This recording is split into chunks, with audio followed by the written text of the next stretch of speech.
When you picture a Revolutionary War soldier, a specific image probably comes to mind, shaped by decades of textbook illustrations and 4th of July imagery. A white colonial farmer, a blue coat, a musket, standing in a line at Lexington or crossing an icy river with George Washington on Christmas night.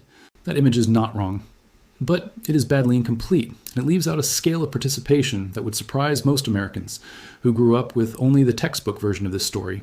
Black soldiers, both enslaved and free, and Native American warriors from nations across the entire eastern half of the continent fought, bled, and died in this war in numbers most Americans have never been taught in any classroom. An entire regiment of formerly enslaved men helped repel 3 separate Hessian charges in a single afternoon and held the line until every attack broke. A Native American woman walked hundreds of miles through winter conditions to personally feed a starving, freezing Continental Army. A formerly enslaved spy infiltrated the camp of the exact British general who would eventually surrender at Yorktown, walking freely among the very soldiers, hunting men like him.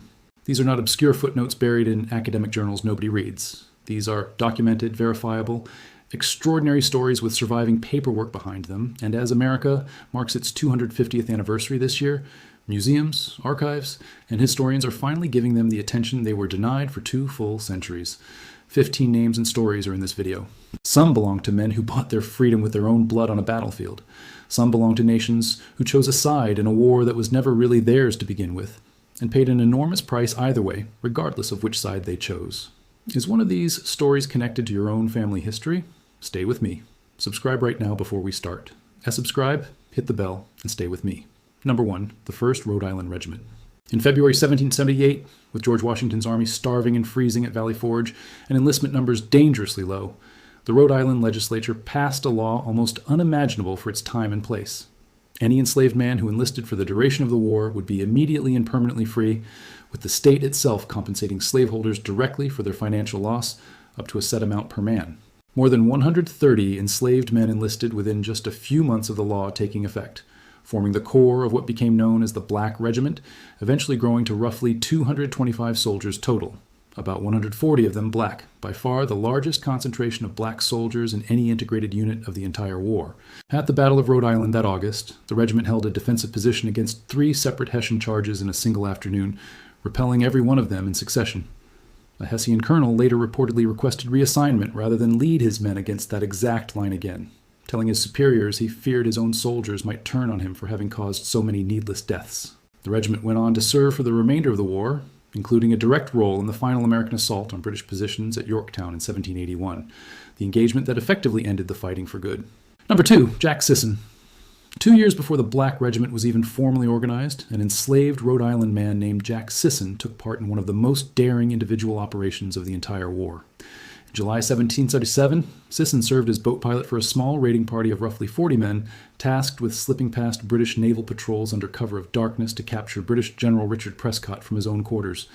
When the raiders finally reached the general's bedroom door and found it locked from the inside, it was Sisson who broke it down, using his own head as a battering ram according to multiple surviving contemporary accounts of the raid.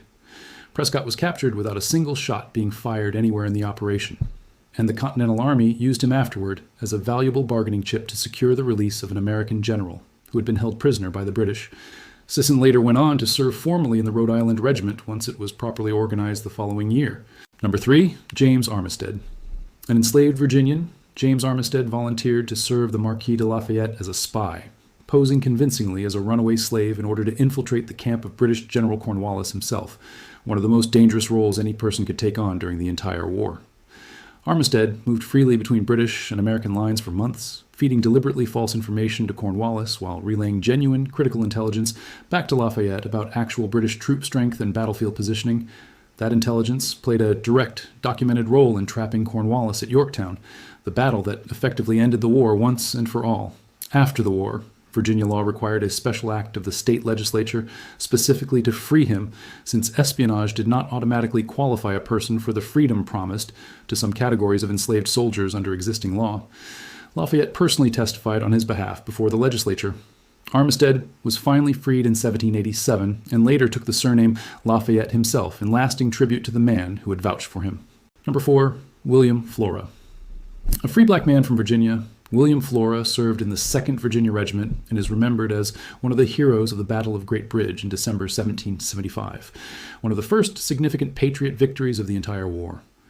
Flora reportedly held his position on a narrow causeway, firing repeatedly at advancing British forces even as the soldiers around him fell back, becoming one of the last Patriot defenders to retreat only after the battle was clearly won.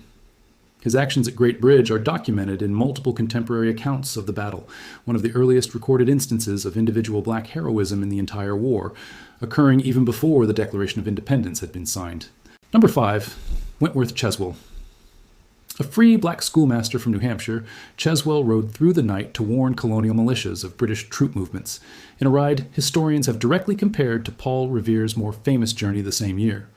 Unlike Revere, Cheswell's ride received almost no attention in American popular memory for 2 centuries. Beyond his wartime service, Cheswell went on to become New Hampshire's first archaeologist and held multiple elected local offices after the war. A documented black political and intellectual figure in early New England whose full story only began receiving serious historical attention in recent decades. Number 6, Oliver Cromwell. A soldier from Columbus, New Jersey, Cromwell served more than 6 full years in the Continental Army, an extraordinarily long tenure for any soldier of the period. He crossed the Delaware River with Washington on the famous Christmas night crossing, fought at the Battle of Monmouth, and fought again at the Battle of Brandywine. His honorable discharge papers bear George Washington's own signature.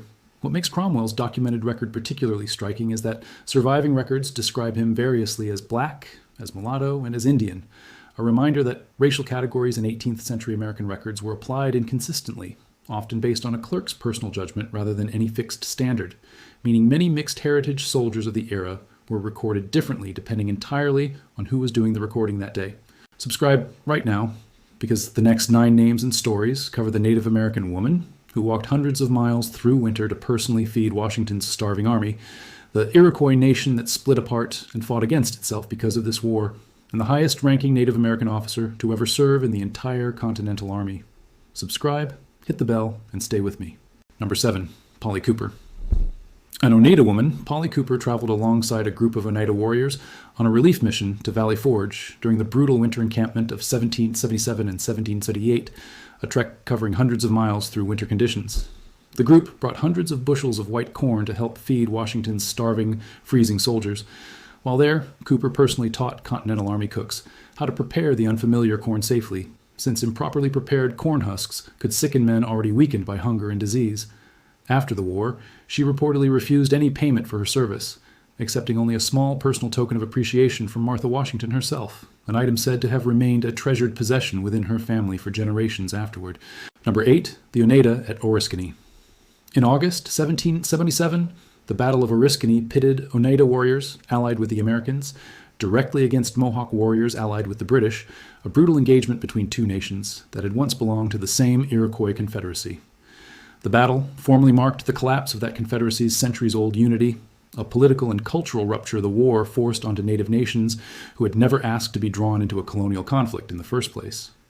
Though the battle itself ended in a tactical stalemate, it forced the British commander to retreat and prevented his forces from reaching Saratoga, indirectly contributing to one of the most significant American victories of the entire war. Number 9, the Oneida at Barren Hill. At the Battle of Barren Hill in May 1778, Oneida warriors served as scouts alongside Daniel Morgan's famous Virginia riflemen, providing early warning of an advancing British force and allowing the Marquis de Lafayette's troops to execute an orderly, fighting withdrawal rather than being caught by surprise. 6 Oneida warriors were killed in the engagement. They are honored today with a plaque inside St. Peter's Lutheran Church in Lafayette Hill, Pennsylvania, a small, quiet memorial to a contribution most visitors to the area have likely never heard of. Number 10, the Stockbridge Militia. Formed from a multi-ethnic native community in western Massachusetts, made up of Mohican, Wappinger, Munsee, and other displaced peoples, the Stockbridge Militia was among the very first Native American units to formally join the Patriot cause, fighting at Bunker Hill, the Siege of Boston, the battles of Saratoga, and Monmouth. Their leaders included Abraham Nimmo, son of the last hereditary sachem of the Wappinger people, who joined the Continental Army alongside his own father. In August 1778, the unit was ambushed near what is now the Bronx by a British and Loyalist force that included Queen's Rangers, many of whom had fought alongside these exact same Stockbridge soldiers years earlier during the French and Indian War. As many as 40 Stockbridge soldiers were killed in the ambush, including both Nimmo and his father, a devastating loss for a community that never fully recovered. Number 11, Lewis Cook. Known also by his Mohawk name, Akiaton Haronquin, Lewis Cook held the distinction of being the highest-ranking Native American officer to serve anywhere in the Continental Army throughout the entire war, commissioned as a lieutenant colonel. Of mixed Abenaki and African descent, Cook's military career defies the simple categories most Americans associate with the Revolutionary War entirely, representing a level of formal command authority granted to almost no other person of color anywhere in the Continental Forces during this period. A genuinely singular figure in the documented military history of the war. Number 12, Peter Harris. A member of the Catawba Nation of the Carolinas, Peter Harris fought alongside colonial forces during the Revolutionary War at a time when the Catawba, having already lost much of their land to white settlers, had come to depend heavily on colonial government relationships for basic protection against hostile neighboring groups. Harris's own pension request survives today in the South Carolina Department of Archives, a rare surviving example of a Catawba veteran's individually documented military service from this exact period, preserved in his own words through the same kind of sworn testimony process used by thousands of other Revolutionary War veterans, regardless of their race or nation. Number 13, the Delaware Nation soldiers. Facing pressure from multiple directions as the war intensified around them, leaders of the Delaware, or Lenape, people signed the first formal treaty ever made between the United States and any native nation in 1778, an agreement intended to protect Delaware independence and territory. When the United States ultimately failed to uphold its promises of protection, many Delaware people eventually sided with the British instead, though not all. Surviving payroll records document a detachment of Delaware soldiers who served formally in the Continental Army late in the war. Official government paperwork proving individual documented Delaware military service that exists today, specifically because the Army needed to track exactly who it was paying and for what service rendered. Number 14, the Oneida gratuity records. In 1792, nearly a decade after the war's end, a group of 22 Oneida warriors received a formal gratuity from the state of New York, 50 blankets and 2 suits of Indian clothing, in recognition of what surviving government records describe simply as special services rendered during the Revolutionary War. Each of the 22 warriors' names is affixed to the surviving document alongside his personal mark, since not every signer necessarily used written English script, an artifact preserved today in the New York State Archives that stands as direct, individually named documentary proof of a specific group of Oneida soldiers whose wartime service the state itself felt obligated to formally acknowledge, however modestly, years after the fighting had ended. Number 15, the one's history nearly erased entirely. For every documented name in this video, historians estimate there are dozens more Black and Native American Revolutionary War veterans whose service went entirely unrecorded, or was recorded so inconsistently across shifting racial categories, shifting spellings, and shifting geographic locations, that tracing them today requires the same painstaking archival work genealogists apply to any other overlooked family line. The Museum of the American Revolution, the National Archives, and organizations including the Daughters of the American Revolution have all launched dedicated research initiatives in recent years, specifically aimed at recovering these names before America's 250th anniversary, an effort built on the understanding that a fuller, more accurate account of who actually built this country's independence has been sitting in plain sight in the archives the entire time, waiting for someone to finally go looking. 15 stories. The regiment of formerly enslaved men who repelled 3 Hessian charges in a single afternoon and helped deliver the final blow at Yorktown. The man who broke down a general's door with his own head. The spy who walked directly into the enemy camp and walked back out again with the intelligence that helped win the war. The schoolmaster whose ride has been compared to Paul Revere's and forgotten for 2 centuries anyway. The soldier whose own government records could not agree on his race. The Oneida woman who fed a starving army and asked for nothing in return. The Confederacy torn apart by a war it never chose to fight. The highest-ranking Native American officer in the entire Continental Army, and the countless others whose names the record never quite managed to hold on to, still waiting to be found.